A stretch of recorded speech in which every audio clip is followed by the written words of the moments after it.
हिंदू पर कैसे आंच आ रही है? किसी से डरने की क्या जरूरत है, हम तो हैं, कोई डर थोड़ी रहा है। डर रहा होता तो इतना मुखर करके क्यों बोलता, कोई डर रहा होता तो इतना ताल ठोक कर ललकार कर कोई पूरे नेशनल मीडिया के सामने क्यों बोलता, कोई डर रहा होता तो सबका सामना क्यों करता, डर रहा होता तो आपसे डिबेट में बात, आपसे आपके प्रश्नों के क्वेश्चन के आंसर क्यों देता।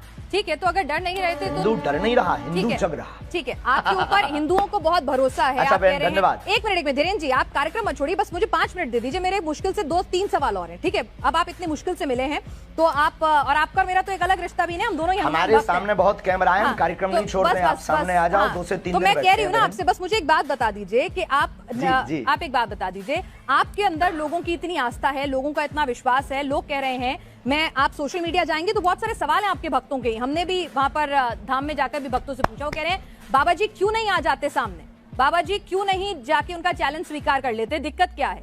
हमें बाबा जी पे पूरा भरोसा है, बालाजी महाराज पे पूरा भरोसा है, सांच को आंच कैसे? हमने चैलेंज एक्सेप्ट किया है। पहली बात तो उन्होंने कोई चैलेंज लीगली नहीं भेजा। अच्छा। ना कोई हमारे पास चिट्ठी भेजी, ना उन्होंने कोई अपना व्यक्ति भेजा। अब ये झूठी मूठ की बात है, कोई अपने घर के अंदर चूड़ी बजा करके नाचता रहे, नंगा नाचता रहे, हमें क्या लेना देना है?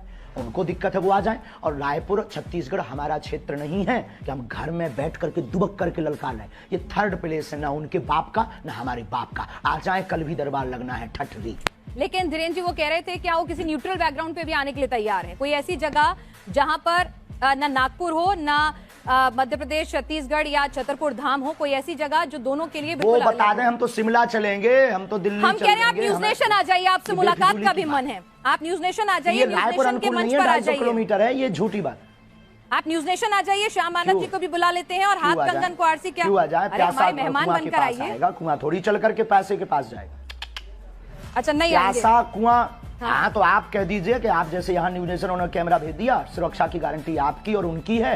प्यासा कुआं के पास आता है, आ जाओ, दरबार खुला लगा, 4 लाख लोगों, हम फिर महाराष्ट्र जाएंगे और वहाँ फिर ताल ठोक कर बुलाएंगे। यानी आप कह रहे हैं आप फिर से जाएंगे नागपुर? हमारे स्टूडियो क्यों जाएं? चलिए ठीक है, हमारे स्टूडियो नहीं आए, हम आपके पास आएंगे करने के लिए। आप आएंगे दिल्ली, फिर जाएंगे महाराष्ट्र जाएंगे। अच्छा धीरेन्द्र जी, एक सवाल ये भी उठ रहा है कि भाई आप आओ, क्योंकि प्यासा कुआं के पास आता है और हमारी श्रद्धा बोलेगी, हमारे गुरुजी बोलेंगे, हम आपकी न्यूज नेशन आएंगे और ताल ठोक करके आएंगे बहन जी। बिल्कुल इंतजार रहेगा। अरे हम सनातनी बब्बर शेर हैं, इंतजार रहेगा। लेकिन एक बात और बताइए, आप लव जिहाद को लेकर भी बहुत ज्यादा नाराज हो जाते हैं।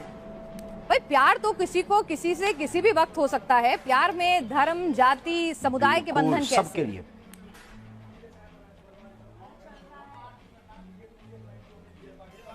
हाँ, लेकिन प्यार करना गलत नहीं है, लेकिन प्रायोजित ढंग से प्यार के चक्कर में फंसाकर हमारी बहन बेटियों के 36 टुकड़े करना क्या सही है?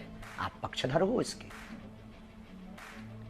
यानी आप हिंदू मुस्लिम की शादी के खिलाफ नहीं है, बस वो बताकर शादी करें, बताकर प्यार करें कि मैं मुसलमान हूं या मैं हिंदू हूं। आप हिंदू मुस्लिम की शादी के खिलाफ नहीं है? हाँ, हमें कोई दिक्कत नहीं है, हिंदुओं से भी मुसलमान की बहनें भी कर सकती हैं। आपने कहा था कि आपने जिस तरह से सवाल के जवाब में, आपका जवाब मैं सुन रही थी, आपका इंटरव्यू था कि अगर कोई हम पे बंदूक उठाए तो उस पे बंदूक तान दो। मतलब आप गांधी जी को नहीं मानते कि कोई एक गाल पे तमाचा मारे तो दूसरा गाल आगे कर दो? महात्मा गांधी के हम पूर्ण समर्थन में हैं, उनकी अहिंसा वाली बातें हमारे रंग रंग में भरी हुई हैं, लेकिन आत्मरक्षा करना भी तो उन्होंने ही सिखाया।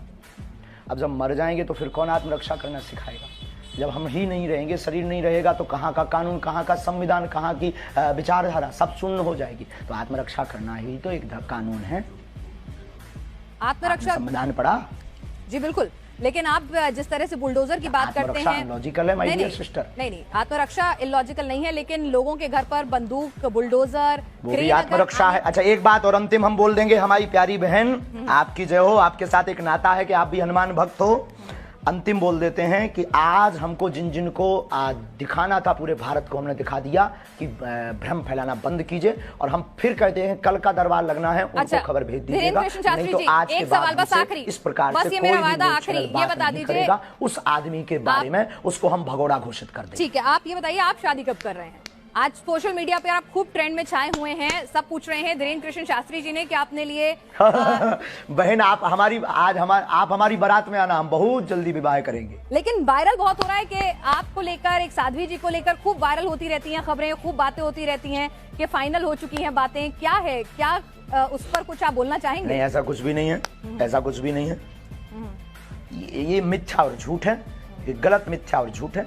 और जब भी करेंगे डंका बजा करके करेंगे। तो लड़की पसंद कर ली आपने? बहुत बहुत धन्यवाद। अब आप सामने आएगा, कुछ बातें सामने समझ में आई। कल दरबार लगना है, अगर हो सके तो आपको बहुत प्रश्नों के उत्तर कल दरबार में मिल जाएंगे। आ जाओ, आकर के बैठ करके देखो। और फ्लाइट का टिकट आज रात को ही करवा लो, कल पनीर हम खवाएंगे बहन। चलिए धीरेन्द्र जी, आप हमारे साथ, आपके पास वक्त की कमी है। कंगन को आरती क्या? चलिए कंगन को आरती क्या, ये बताइए। कंगन को आरती क्या? एक और सवाल आया है। दूध और पानी का पानी हो जाए। आपका ये इंटरव्यू लाइव जा रहा है, इस इंटरव्यू में एक सवाल और आया है तो वो और पूछ लेती हूँ। एक माइंड रीडर है, वो कह रही है कि हम भी माइंड रीडिंग करके हजारों की भीड़ में से नंबर बता देते हैं, नोट पे क्या नंबर लिखा है, क्या सीरियल ऑर्डर है, ये सब बता देते हैं। तो आप उनसे अलग कैसे हो? हम नंबर नहीं बताते हैं, बहुत बड़ी कृपा है ये हमारे ऊपर। ना तो हम मोबाइल नंबर बताते हैं, हम ना नंबर बताते हैं, ना ये कोई घोषणा करते हैं, ना हम कोई जादूगर हैं, ना हम कोई इन सब चक्करों में पड़ते हैं। और कृपा में और रीडिंग में, अच्छा रीडिंग ये होती है जब व्यक्ति सामने हो। आज हमने दरबार आपने देखा नहीं है, क्या है आपका जो अनुभव है? नहीं देखा है, हमने देखा है, हमने देखा है, हमने पूरा देखा है। आप पर्ची पर लिखकर बता रहे थे, लोगों के नाम बता रहे थे। किसी पत्रकार को हमने पहले से ही पर्चा बनाकर रख दिया था। अब ये माइंड रीडिंग से बाहर विषय। अच्छा, तो आप ये कह रहे हैं अगर मैं अपने साथ, ठीक है धीरेन्द्र जी, मैं एक आपसे पूछ रही हूँ कि अगर मैं अपने साथ 2 लोगों का लेकर आती हूँ जिनको पहले से नहीं बताती हूँ कौन वो लोग हैं, उनके बारे में आप अपने दरबार में सब कुछ बता देंगे? आपके पास वो दिव्य शक्ति है? देखो, जो हमें आज्ञा लगेगी, जो उनका प्रश्न मनोभाव का होगा वो हम लिख देंगे। जो हमें गुरु कृपा होगी, आपके कहने पर या आपके प्रमाण पत्र के लिए हम दरबार नहीं लगाएंगे। दरबार में लेकर आइए, राम नाम का उनसे जाप करवाइए, फिर अर्जी लगेगी। यानी मतलब आपका मन होगा तो बताएंगे, नहीं होगा तो नहीं बताएंगे, ये है ना मामला? 8 बज गए हैं, श्योर कुछ नहीं है। फोन पे है क्या? हमारा कोई मन नहीं होता है, शक्तियों का मन होता है। तो शक्तियों का मन, अगर हम लोग दिल्ली से आएंगे स्पेशली आपके पास, अगर दिल्ली से स्पेशली आपके पास आएंगे, तो ऐसा भी हो सकता है कि गुरु प्रेरणा नहीं हो, आप ना बता सके वहां पर कुछ, आपको कुछ समझना है। 1 मिनट, वहां फोन लगा दो उनको। ऐसा भी हो सकता है अगर हम आपके पास आए और आपको उस वक्त गुरु प्रेरणा ना मिले, तो ऐसा भी हो सकता है कि आप कुछ ना बता पाए, आपको कुछ नहीं समझ में आए, कोई जवाब ना हो आपके पास, ऐसा भी हो सकता है। दरबार से हम खाली हाथ लौट जाएं? देखो, बिल्कुल बिल्कुल बिल्कुल बिल्कुल। दरबार में आकर के आप बैठिए, सीताराम जप करिए।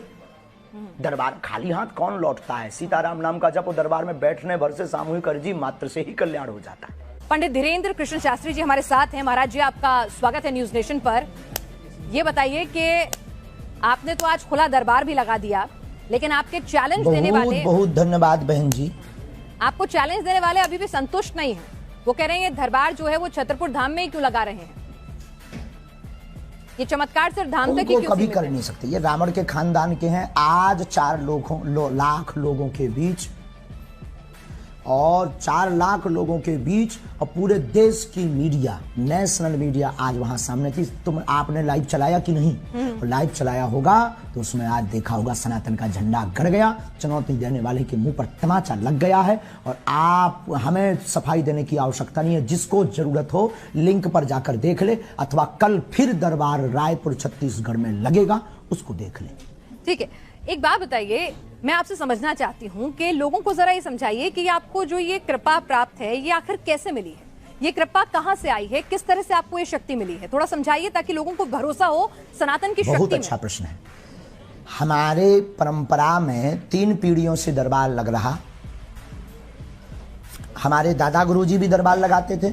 दादा गुरुजी के पूर्व में भी एक संत थे, वो भी उन पर भी कृपा थी। तीसरी पीढ़ी में हम हैं, और ये बचपन से ही हम बागेश्वर बालाजी के चरणों की सेवा में हैं। सनातन में मंत्रों की ताकत का प्रत्यक्ष प्रमाण बागेश्वर बालाजी का दिव्य दरबार है।